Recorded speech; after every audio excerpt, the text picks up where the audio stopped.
and welcome back to What If Geography, the podcast. Once again, this is the podcast where we dredge up all kinds of scenarios, what if scenarios specifically for the world, and talk about them in terms of geography, which is really kind of everything, because geography is everything, right? Geography is a way of looking at the world, and so whatever there is in the world, we could look at geographically. We can look at how it's divided, characterize differences, but also how the connections come together, and how things link with one another. And so geography is not just sort of separating things and describing them as unique parts of the world, but trying to understand the way that different parts of the world interrelate.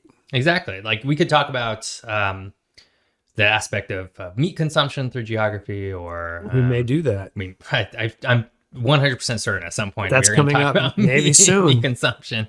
But I mean, literally, there's nothing that we can't frame in terms of a spatial relationship, because that's right. Because everything has that. That's right. So this is sort of the YouTube channel where we're going to do that. I guess, if this is your first time listening to the episode, we're gonna do some high level introductions to everything. If you did happen to catch our first two episodes, you probably have a little bit more of a taste for what we're doing here, which is really we are. So I'll start from the beginning. My name is Geoff, and I host a YouTube channel called What If Geography, where I've created a bunch of different scenarios. And I sort of walk through in 8 to 12 minute snippets. Explaining sort of these what if scenarios. So last week and the week before that, we talked a lot about what if there was no water in the southwest of the United States. That's right. Or what if they ran out of water, I should say. And we dive pretty deep into sort of those scenarios in ways that I'm just not able to in the YouTube channel. So why a podcast?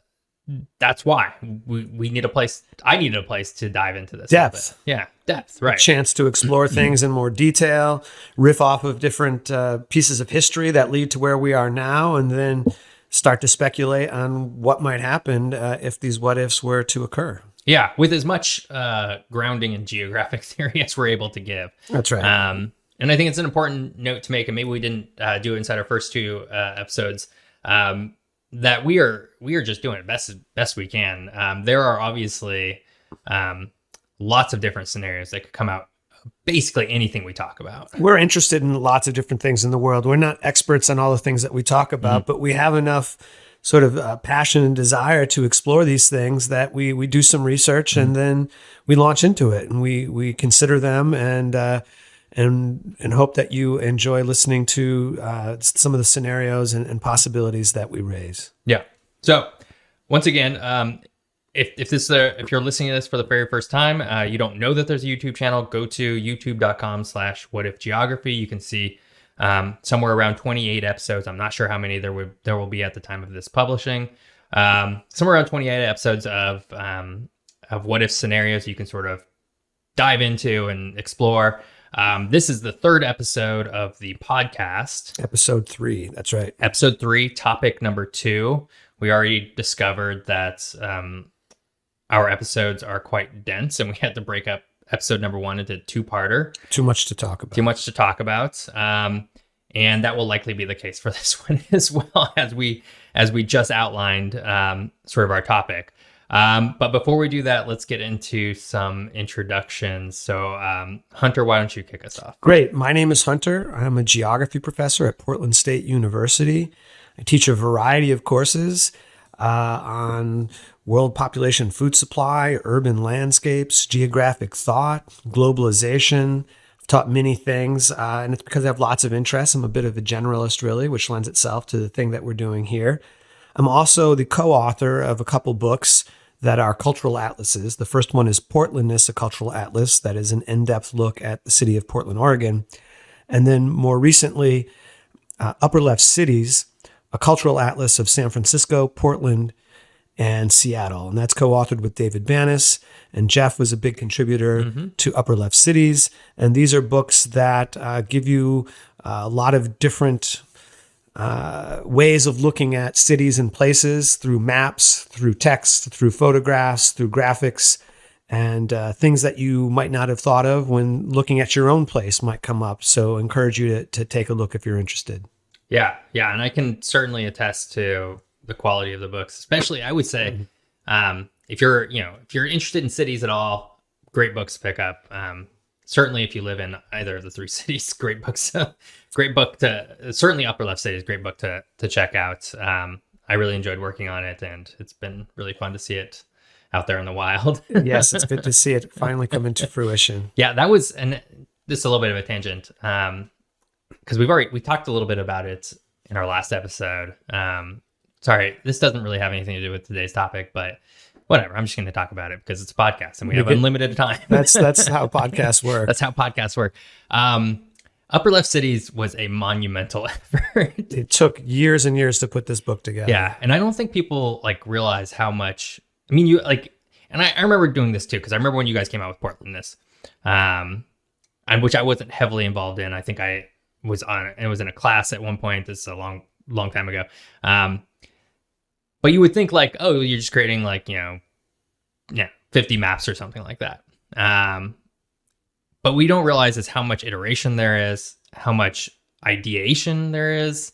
How much research goes into distilling something into just 2 or 4 or 6 pages. So as you talked about with your YouTube channel, you have to do a lot of research in order to get 8 to 12 minutes out of something. Yeah. And the same thing is true for these books. I mean, it wasn't our main gig either, right? So we're kind of doing this on the side of everything else we're doing. And as you said, having to iterate essays and maps over and over again to try to tell the story in a really good way. And that's really what this book is. These books are about storytelling, and this podcast is about storytelling. And, it's an art to storytelling, and we're trying to get started with this. And we tried it with the books. And so it's been challenging but gratifying to try these different mediums to tell stories about the world with this geographic perspective. Yeah, exactly. Yeah. Anyways, they are phenomenal books. So check them out wherever you can get books, basically. You can find it. And I guess I'll introduce myself now. Please do. So my name's Geoff Gibson. As I had already mentioned, I am the host of the YouTube channel of the same name. If you haven't already watched some of my episodes there, I encourage you to do so. I think they're fun. They're not as dense they're not as deep of a dive as our podcast is, for the natural reason that they are 8 to 12 minutes a piece. But very entertaining nonetheless. And I really enjoy making them. Aside from YouTube, I am a city planner here in Portland, Oregon. I got my undergraduate degree in geography at Portland State University, and I got my master's degree in urban planning. And really, I think I've been contextualizing urban planning a little bit as just sort of a macro version of geography, which it really is. We're just talking about geography on a city level. That's right. Mm-hmm. And so you'll probably notice that as I work my way through episodes, I typically have a little bit of an urbanist bias, and I own that. I name it. Well, we love cities. We love cities, right? We both live in Portland, Oregon. I love studying cities. I love looking at cities. I think that's where humans coalesce. There's now more people living in cities than outside of cities, and that wasn't true for most of human history, but it's true now apparently. And so that's the common experience for people these days, is the urban experience. Yeah, and there's actually a very fun, as you just said that, it made me think of China, because it was a fairly recent example of urbanization in terms of rural to urban majority. And I guess I'll just introduce the topic because I have a side thought before we actually get into the topic that has to deal with cities. So today's topic is, what if there were no borders in the world? What if there were no international borders? That's right. But it made me think just really quickly about China and cities and the idea that they have kind of created borders for their cities, right? So you need to...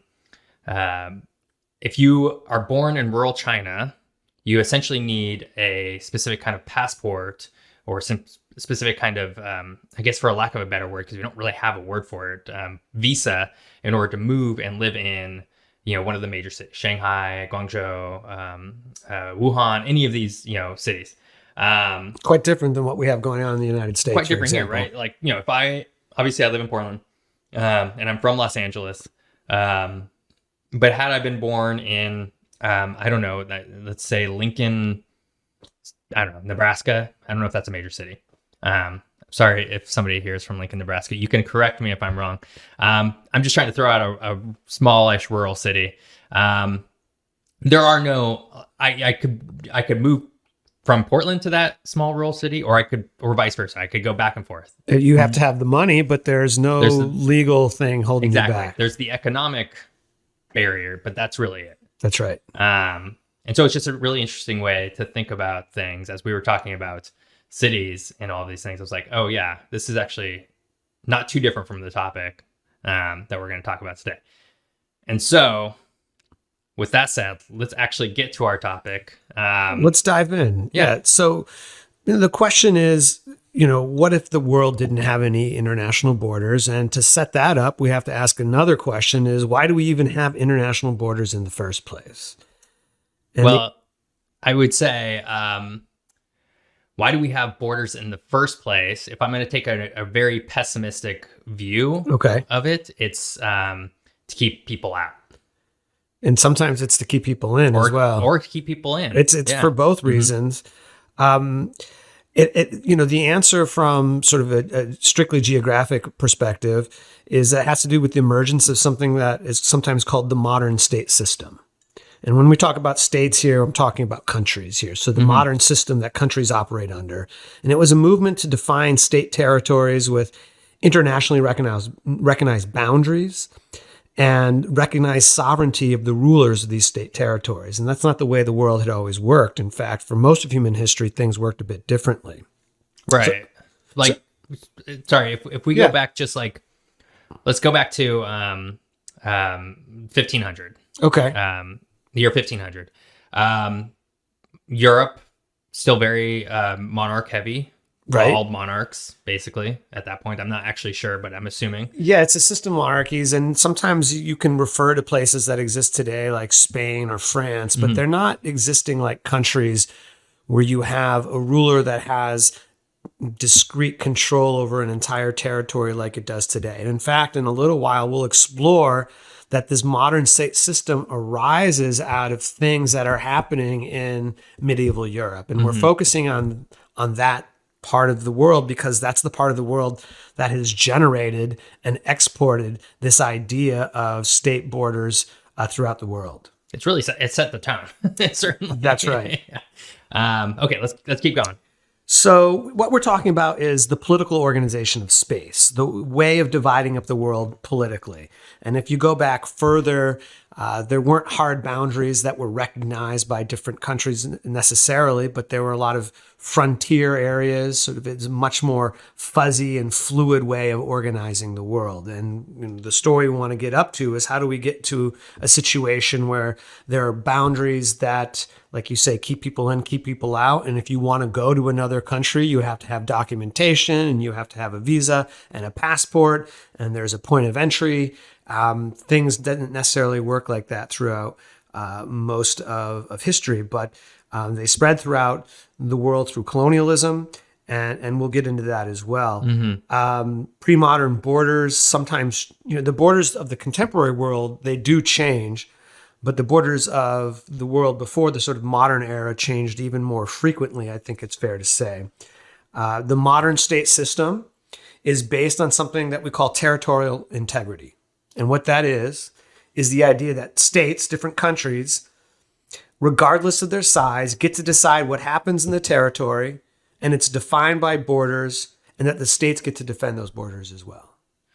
So let's stop for a quick second before we move on, because I think there's a little bit there. So territorial integrity is so it's a defined region that a state government gets to determine everything that happens within it. That's right. And the other countries can't really tell it what to do. And that's an agreed upon sort of idea. That's right. In fact, we have a mechanism or a venue for recognizing territorial integrity in the world today, and that's the United Nations.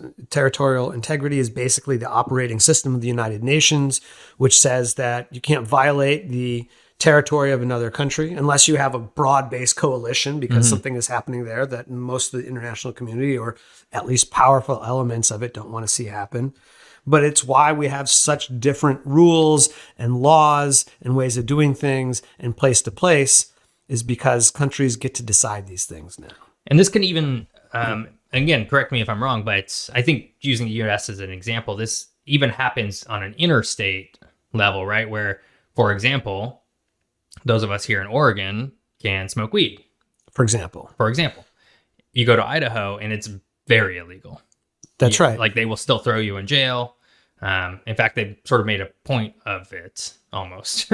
Yeah. So we have, I mean, within the United States, there are borders, there are state borders, and sometimes those are somewhat permeable. So for example, you can drive from state to state and there aren't any border controls. However, with the example you gave, if you get caught with marijuana in one state, that might not mean that much. In another state, it might mean that you're punished. It also is, the difference between having a state income tax or having a sales tax or not having that kind of thing. But even with those differences, the important thing to understand is all of this happens under the auspices of the federal government of the United States. And there's certain things that Idaho and Oregon, for example, can't do. They can have a National Guard, but they can't raise an army. They can't regulate trade between each other. They can't come up with an agreement that only these two states agree upon. They can't negotiate treaties with other countries. These are things that the United States gets to decide. And so when we're talking about territoriality, or the ability to control space, that happens at different scales, and Oregon and Idaho and other states in the United States, for example, have some of that degree. But it all happens within the context of U.S. law. And so the United States ultimately has control over most of the territory. Now, there are a couple exceptions to this as well, which are Native American lands, areas that still somewhat have to fall under U.S. territoriality, but not completely. But are quote unquote sovereign. Right. So there's or autonomous. Autonomous would be a better word. So there is some autonomy granted there. Yeah. But not complete sovereignty. And so even, states, Native American lands, there are limits what they can do, and the ultimate power ends up being the state or the federal government of the United States. So I think we're about to make a natural segue into maybe the next topic, which also means it's a natural segue into ads. Okay. Some words from our sponsors. Who we have no idea who they are. So ads. And we're back. Hopefully you guys all bought some products and services from the people who were shilling them to you. We are going to continue on talking about borders. So I think we've established sort of a baseline for what borders are and where they come from. And we'll get to more of the in-depth history in a little bit. But first, let's contextualize borders, because I think certainly before I was really thinking about geography, I would think of borders as this that has always existed. There's always been a line between the U.S. and Canada, and it is a real and hard line. But that's actually not true. Right. I mean, I think the reason that we might think that, a lot of people might think that, is because it has been like that for all of our lives. And for anybody who could possibly be listening to this podcast, that was more or less the case. Although it was a little bit looser for maybe some of our older listeners. But that's kind of been the standard. And certainly there have been borders in the world before. So when I say that international borders are new, I'm not saying that borders necessarily are new, but the way in which they operate and the way in which different countries observe them, that's a fairly recent development. So, there are some of the exceptions that might come to your mind right away is, well, what about the Great Wall of China, which was this massive engineering feat to try to separate, and a huge, very physical border, to separate one place from another place. And the Great Wall of China was built over hundreds and hundreds of years. It's an example of a pre-existing border. There's others throughout different parts of the world. There are examples of border. Was that Hadrian's Wall and Hadrian's Wall? What's the wall that the Roman Empire built in to basically separate Scottish people? The Scots were too Scottish for the Romans, so they built a wall. Well, the Romans are another example. The Persians, the ancient Egyptians, all engaged in attempts to build border defenses, and a lot of times they're defenses.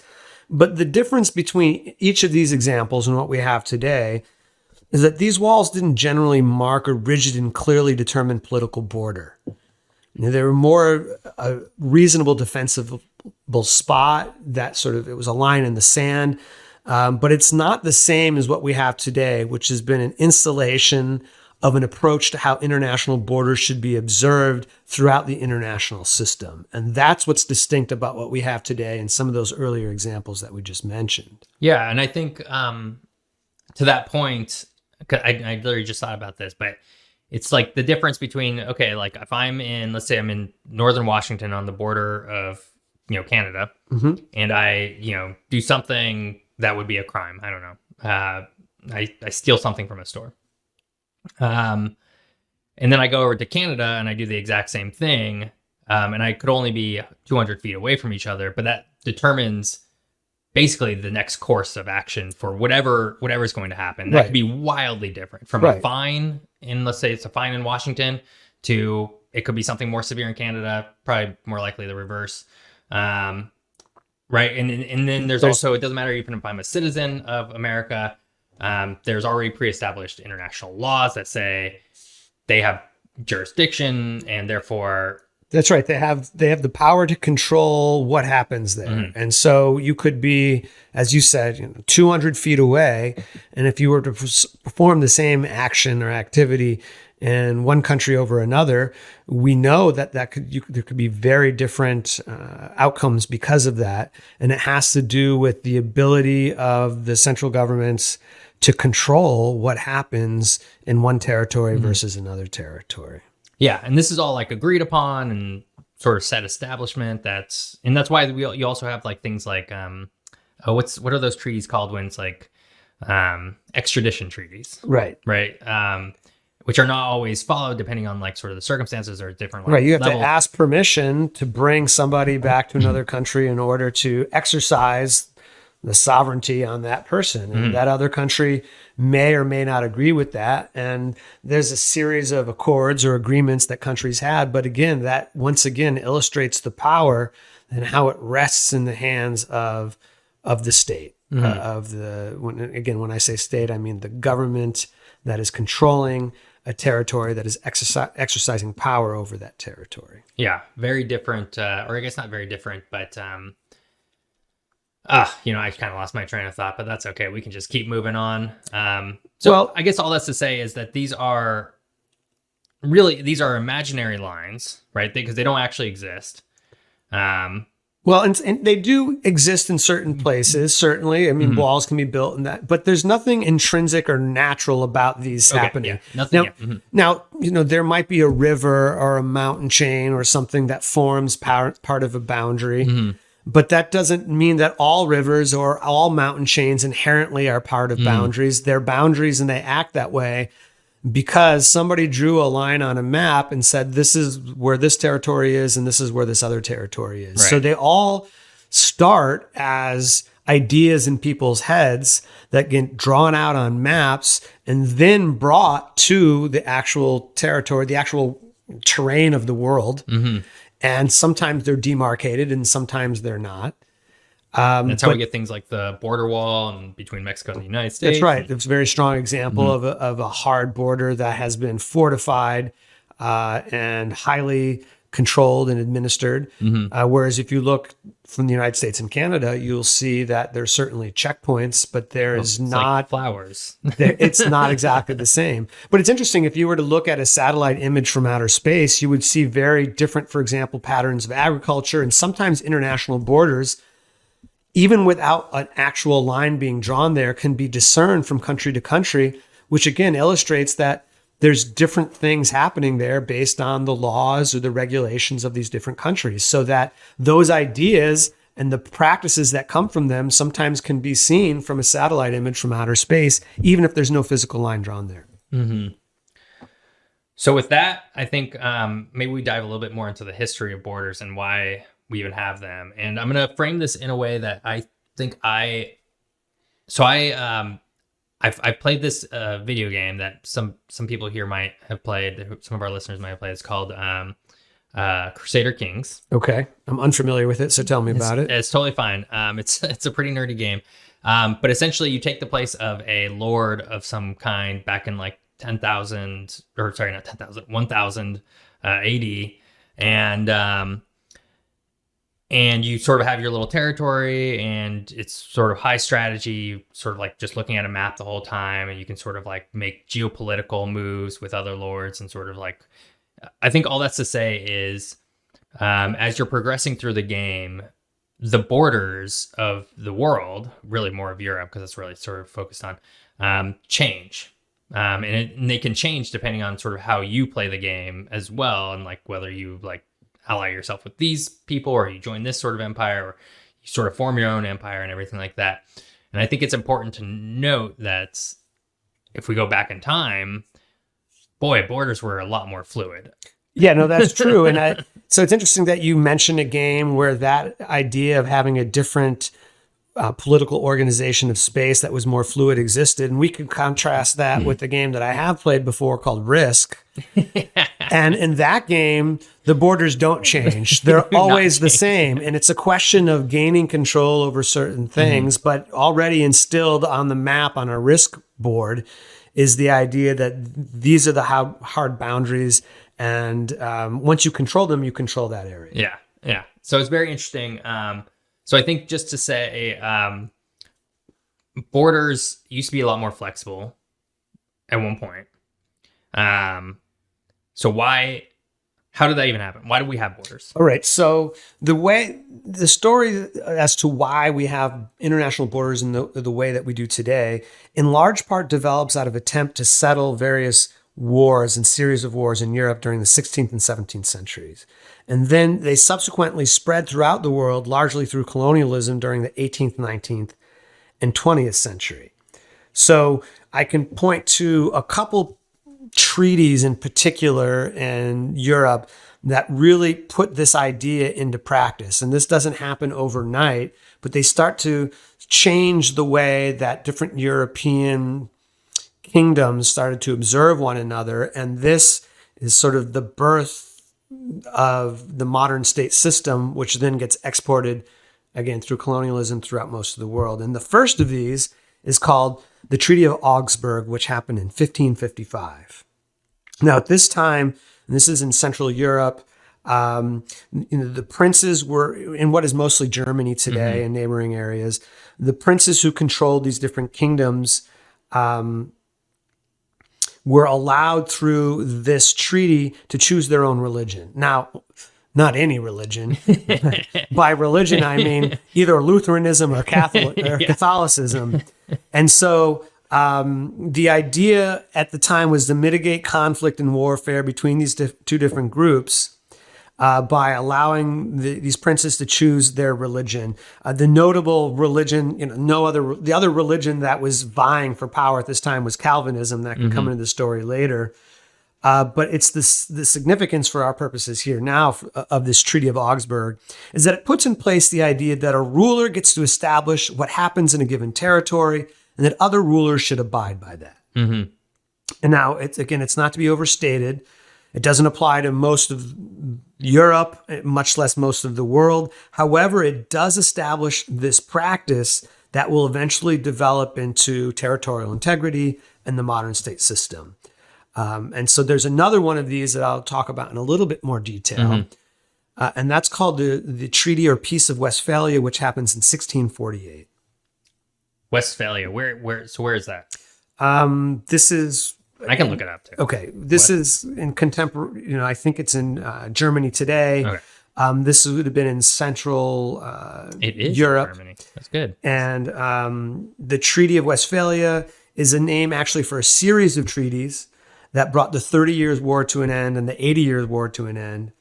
And again, as a reminder, this is a time when there's no country of Germany the way we know it today. It was just like a series of nobles. Hundreds of principalities that were constantly struggling for control over territory.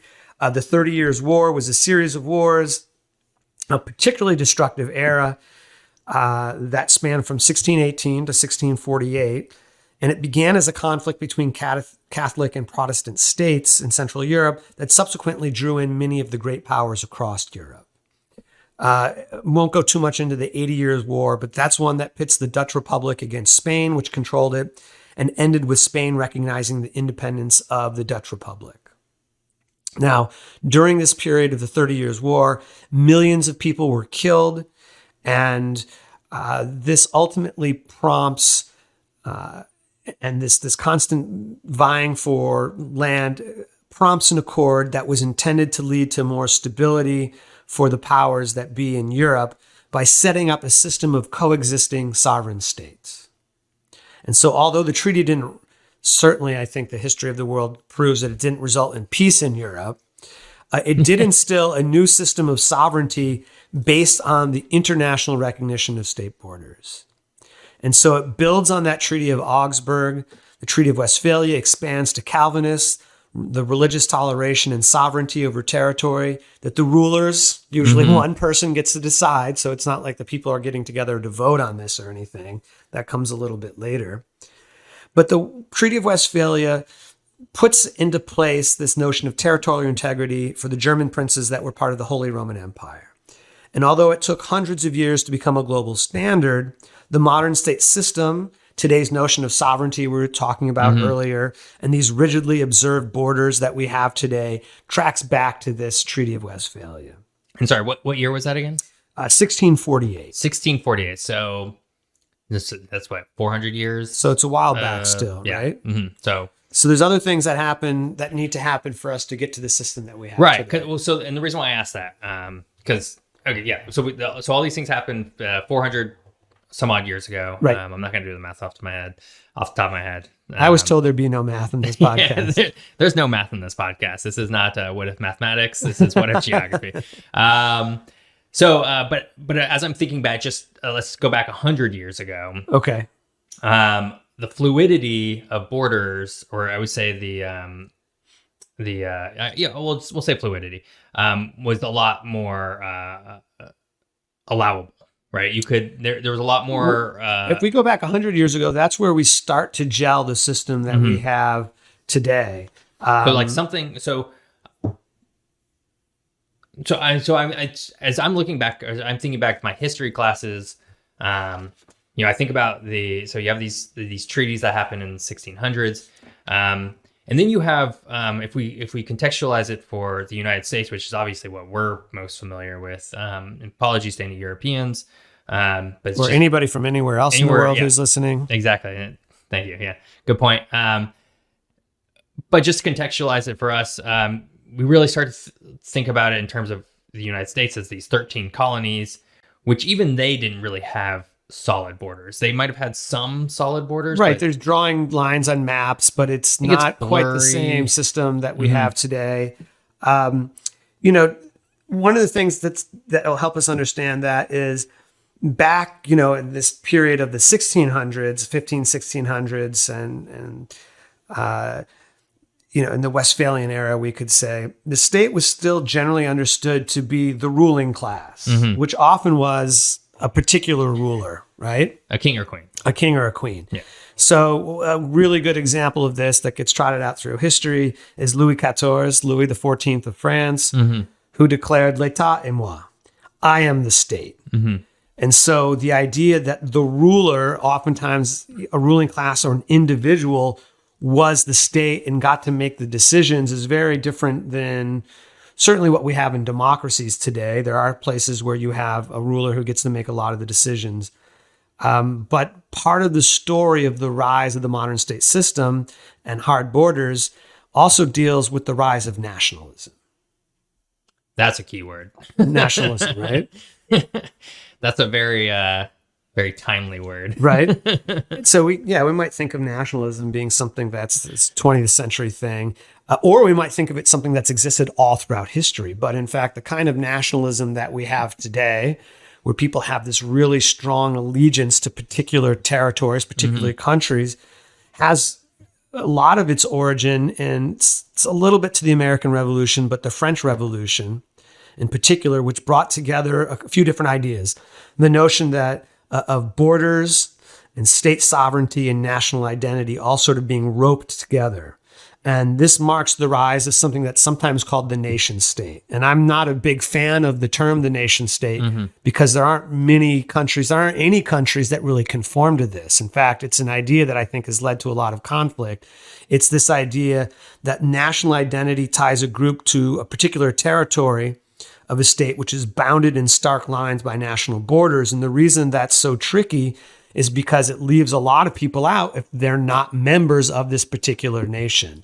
I'm gonna geography check you right now, and have us clarify one thing, because I think a lot of listeners, if you're not familiar with sort of geography, sort of the academia like Hunter and I are, you think of nation as just any country, right? The nation of the United States, the nation of Mexico, the nation of, but that's not, nation actually doesn't mean that. Well, let's clarify. I mean, for some people it does. For some people, but another way of looking at nation is a group of people who identify in common with one another, and that within the United States or Canada or Mexico or really any country, there are people who identify with different nations. Exactly. In fact, you don't even have to leave Europe for that to be the case. And the idea of nation building after the French Revolution was trying to create a common identity, usually based on one particular identity at the expense of others, that would coalesce this idea of the nation state. Exactly. And so in this way, it conflates a group of people with a territory, and a group of people becomes tied to territory instead of Louis XIV being the territory, being the state. All of a sudden we think, even if it's a dictator ruling it, well, it's the people of the nation who are attached to this particular territory. And that's when we're talking about nationalism in some of these more academic ways, that's the way that it's often defined. Gotcha. Okay. Yeah. I just wanted to clarify, because nation, I think, is one of those words that gets conflated in various different ways. Yeah. Well, so to build on that a little bit more, as the system develops, the idea is that the borders of the state become seen as the borders of the nation, and the state and the nation become sort of the same. And national border then not only divides state territories, but it divides different groups of people. And also any violation of a border becomes seen not just as a violation of the territory, but a violation of this nation as well. And so that's part of this system of nation states and self-determination that emerges in the 1800s and really gels in the 1900s. So there's a few other pieces of history that we can touch upon that will help us get there. But however, first, I know you saw what I was trying to do. I see what's happening here. It seems like a natural. It's a little bit of a cliffhanger here. What happens next in history? But first, the cliffhanger that you're all going to experience is all of these wonderful ads that people are going to bring to us right now. Yeah. And we're back. Hopefully, once again, you guys bought a bunch of products and helped support this podcast. But let's get back to talking a little bit about borders. And I think more specifically, it kind of feels like, we're talking a lot about the history of borders and all this stuff. Really, it feels like we're coming to a point where we're talking about the idea of citizenship and I guess the idea of you being part of a country. If you're part of a country, then you're, in today's talk, you're a citizen of that country, right? And so how does that come up? And that comes with limits as well as power. That's right. And so, part of it is this transition away from the idea that the state is the ruling class or a ruler and that it's the people, so that people aren't just the subjects of a ruler, but they're citizens of a particular country. And this idea becomes formalized a little bit further with the Congress of Vienna following Napoleon's defeat in 1815, and then really starts to become formalized, and this is in the 20th century, with the Paris Peace Conference that concludes World War I.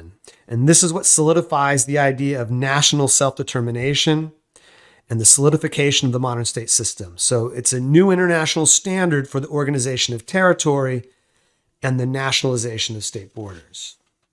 Kind of feels like every couple hundred years there's another thing that's sort of formalizing even more borders and national systems. Well, and of course, the other thing that's happening during this time is that Europeans are out colonizing most of the world. Exactly. Oh, so that makes sense, right? So they're sort of the ones who started in the Treaty of Augsburg and everything like that, and then obviously they start colonizing the rest of the world. And so in addition to bringing this idea of sovereignty, of territorial integrity, of citizenship, the other thing that's exported throughout the world is the economic system that arises in Europe, which is capitalism. And so the state becomes the container for economic systems and for the capitalist system in particular as well. Not that it's practiced everywhere, but that's the idea. And there's some of the big critiques of nationalism, in fact, come from some of the big critics of this economic system of capitalism. And Karl Marx is one of these guys. That's exactly where I was heading. It's a pretty big critic of capitalism, but he was also a critic of nationalism. And his idea was that nationalism, from that perspective, from a Marxist perspective, is one that tricks people into thinking that they have something in common with everybody else in their country. Again, we're not saying this is the case or not the case. This is just an academic idea that gets talked about. And the critique that Marxists hold is that, and that Marx himself talked about or wrote about, is the idea that people of the same working class actually have more in common with one another than they do with people of different classes in their own country. So that workers in Brazil and China and the United States and New Zealand actually have more in common with one another than they do with everybody else who are supposed to call themselves, the Chinese or New Zealanders.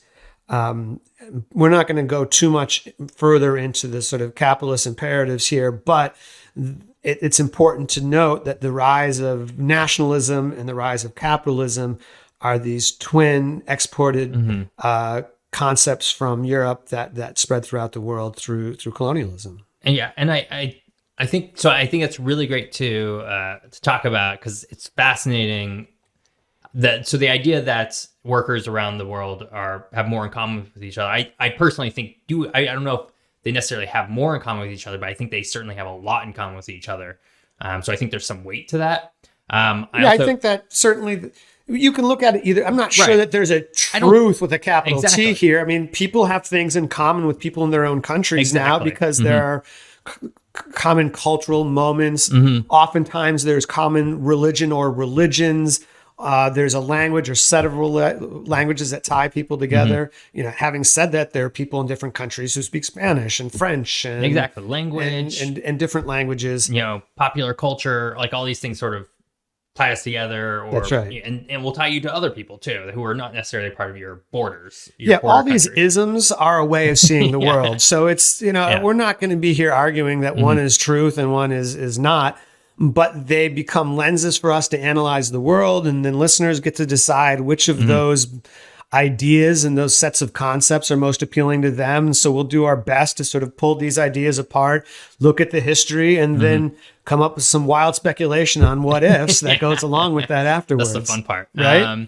But I just want to, I also want to talk a little bit, or not talk about it, just say, that Marx had those ideas, sort of pulling capitalism and nationalism sort of as one. But as we did also see, is that with Stalin and everything, the Soviet Union, that nationalism became a very core concept of sort of similar ideas that Marx was saying, but just reinterpreted. Right. So it's it's like same but different, right? He's like, Right. Socialism, communism, capitalism, nationalism can be associated with each of these. Exactly. Yeah. And I think it's so a it's very not important, under the purview of any particular economic system necessarily. which is, again, this is probably a whole other episode, largely based around Marx and maybe like communism at some point. But I think it's just like, it's a really good like way to talk about how different Marx really was from Stalin. Whereas, often he gets conflated. They get conflated as the same thing, right? Yeah, I mean, Just Stalinism is a form of dictatorship. It's a form of dictatorship. With, we don't have to go into that right now. But certainly, Stalin chose a particular, in the Soviet Union is based on a particular idea of identity, which happened to largely be Russianness, right? And we see this, throughout Europe in the 20th century, we see dictators who choose a particular group and then base the national identity on that group. And often the members are not part of that group. So I believe Stalin was Georgian and not Russian. We have the dictator who ruled Spain for so many years, Franco. He was not Castilian. He was Galician. And then you have the dictator from Nazi Germany, who is Austrian and not German. And so it's not necessarily the group that somebody's from, it's what's politically expedient and using nationalism and these hard borders that have been drawn around to get people to think that, hey, we need to protect this area because we're all part of this place. And again, not saying that people can't think that, but this is part of the history of how that came about. Yeah. Great context. All right, so let's talk a little bit about borders and sort of what they limit. Okay, right? Because there's a big conversation there, right? And I think the one I immediately jump to is, and the one that I honestly probably care most about, is the movement of people. Right. I think it directly impacts a lot of people here, and it also directly impacts if I wanted to move to, let's say Scotland. It would be very hard. Like I could get a tourist visa, but that's it. Right? And then 3 months later, you have to leave. 3 months later, you'd have to leave. For people who are fleeing conflicts in the world, in some ways people talk about, well, in the modern world, borders aren't as important, they're permeable. And in some ways that's true. But for people in Syria, for people who are in these civil wars, who are trying to flee to different areas, these borders are extremely meaningful. Yeah, there's actually a really interesting map out there. Just to quick sidebar, take a couple minutes, go Google I don't know what it would be called, but a power of a visa map. Okay. And you can look at which passports afford you most entry in most countries. Exactly. And you can that really shows you the power dynamics of the world, as if it wasn't already clear enough. Right. But it really shows you that somebody, if you live in the US right now, the amount of access and permeability of the world that you have is very much not the same as somebody who would live in a lot of other parts of the country. That's right. And there's even, there are passports that afford you entry to more places than in a U.S. passport. Right. I think one of the passports at the top of that list is the Japanese passport. I think you might be right. I haven't seen that recently, but in other words, there's a geography to where you can go based on where you happen to be a citizen.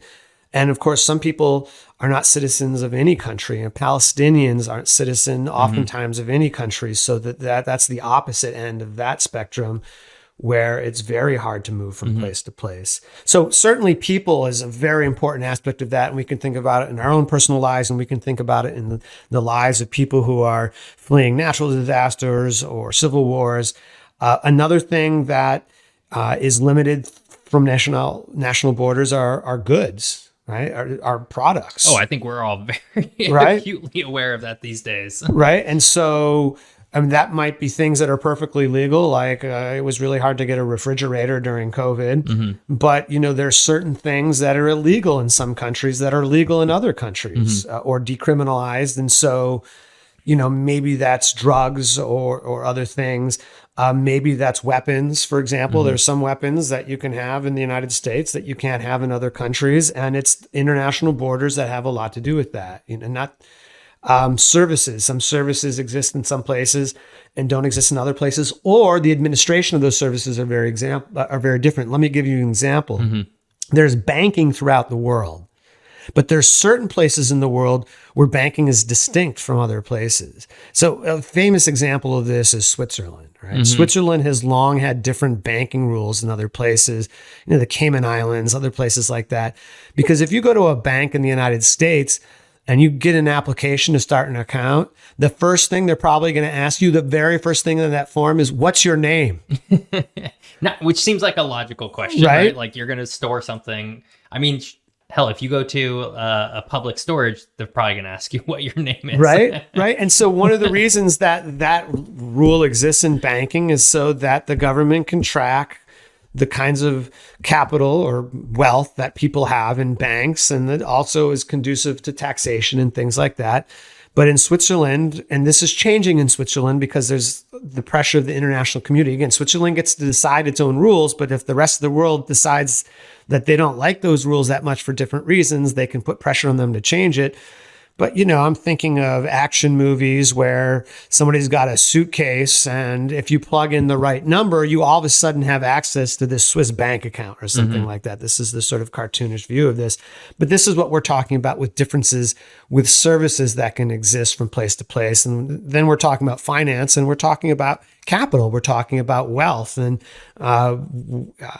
capital operates, wealth operates in different areas as well. And then another thing that international borders also often limit are information, the flow of ideas. And so there are some regimes in the world that have a very strict control on the kind of information that's allowed to be disseminated there.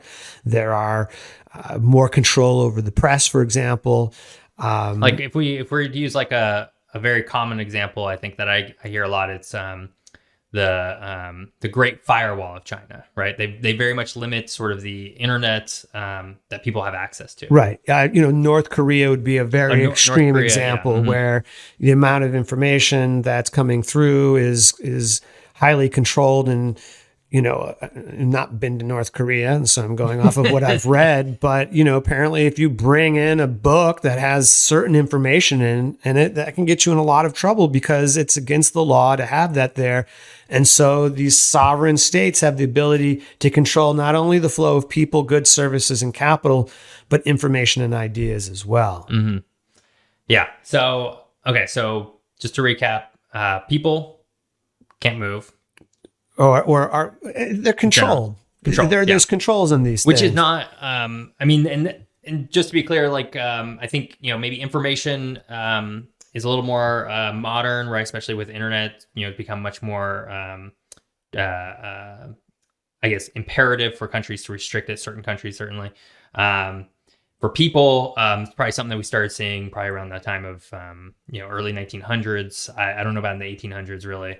But once I feel like there was a certain point, certainly in the U.S. around Ellis Island, sort of like the very first like border control, quote unquote. You start to control. You have to have papers and things. I mean, think of how important the printing press has been in all of this. Like once you standardize information by being able to print it, then you also have a way of controlling things. So the proof that somebody is bringing something in that they shouldn't is this document or this information that's printed on a piece of paper. So even before the internet, governments would be able to control things based on the printed word. Which is, and honestly, that's a future episode too. Oh, we got to have that. What if there was no printing press? No printing press. I got to start researching that one after this, right after we get off the air here. Yeah. But yeah, it really starts around that time where, things are now able to be printed, and they're able to be probably not even just printed, but duplicated as well. That's right.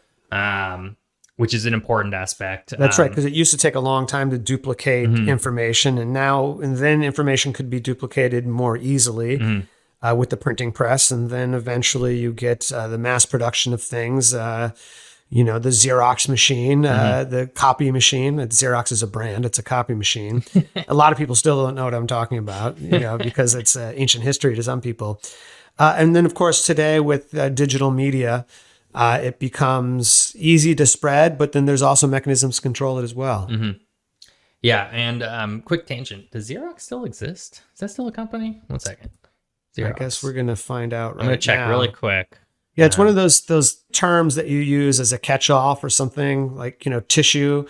Kleenex is the brand name, and for a while it's like, hand me a Kleenex. Yeah. Like, oh, you mean a tissue paper, or a Coke for a soda, or Yeah, something can you like Xerox that. All of a me- sudden, we're plugging different companies here. Can you Xerox me a photograph or something like that, right? Kodak become Kodachrome. I mean, that's a film, but that's owned by a Xerox particular does company still as well. exist. Interesting. You can even shop products with them.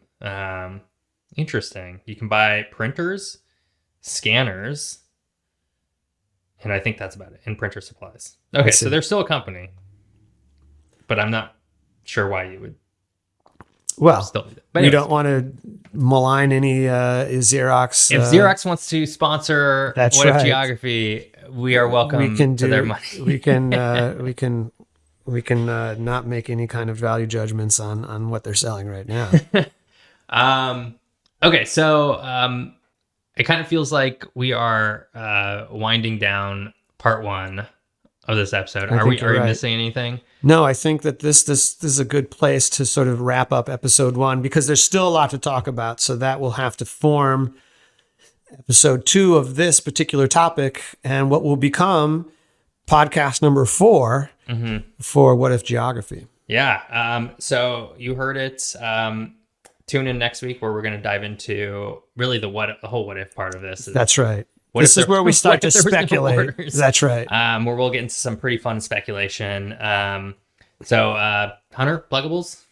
Yeah, I just want to remind people that if they want to learn more about looking at geography from a very interesting perspective, there's a couple cultural atlases that I've been involved in making, co-authoring with my colleague David Banis and a team of colleagues. Portlandist, a cultural atlas, and Upper Left Cities, a cultural atlas of San Francisco, Portland, and Seattle. Check them out if you'd like to challenge yourself to look at places and cities, not only the ones I mentioned, but any place or city in a different way. Yeah, and you can find me on Twitter at geographic, Geoff, Geoff.